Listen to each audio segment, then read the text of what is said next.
Shamshon called to Yahweh and said, O Lord Yahweh, remember me, I pray thee, and strengthen me, I pray thee, only this once, O God, that I may be at once avenged of the Philistine for my 2 eyes. And Shamshon took hold of the 2 middle pillars upon which the house rested, and leaned upon them, the one with his right hand, and the other with his left. And Shamshon said, Let me die with the Philistine. And he bowed himself with all his might, and the house fell upon the lords, and upon the people that were therein. So the dead that he slew at his death were more than they that he slew in his life. Then his brothers and all the house of his father came down, and took him, and brought him up, and buried him between Thar'ah and Heshtaol, in the burying place of Manoah his father. And he judged Yisrael 20 years. Shoftim, Judges, chapter 17.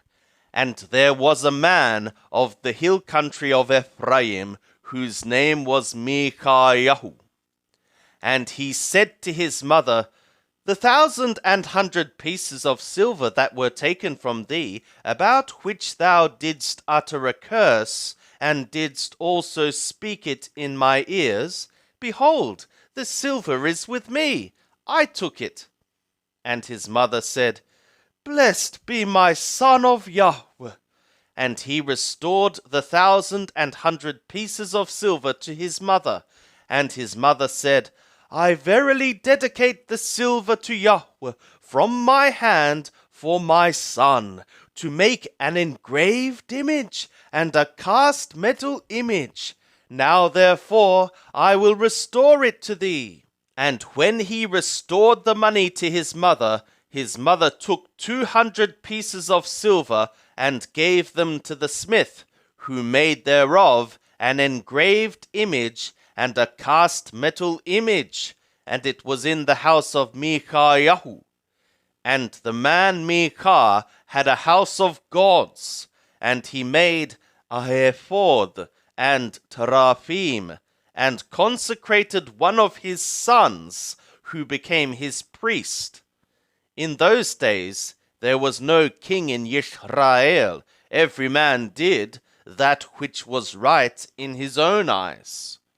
And there was a young man out of Bethlehem Yehudah, of the family of Yehudah, who was a Levi, and he sojourned there. And the man departed out of the city, out of Bethlehem Yehudah, to sojourn where he could find a place. And he came to the hill country of Ephraim, to the house of Micah, as he journeyed. And Micah said to him, Whence comest thou? And he said to him, I am a Levi of Bethlehem Yehudah, and I go to sojourn where I may find a place. And Micah said to him, Dwell with me, and be to me a father and a priest, and I will give thee 10 pieces of silver by the year, and a suit of apparel, and thy victuals. So the Levi went in, and the Levi was content to dwell with the man, and the young man was to him as one of his sons. And Micah consecrated the Levi, and the young man became his priest, and was in the house of Micah. Then said Micah, Now I know that Yahweh will do me good, for the Levi is for me for a priest. In those days there was no king in Yisrael, and in those days the tribe of the Dani sought them an inheritance to dwell in, for to that day their inheritance had not fallen to them among the tribes of Yisrael.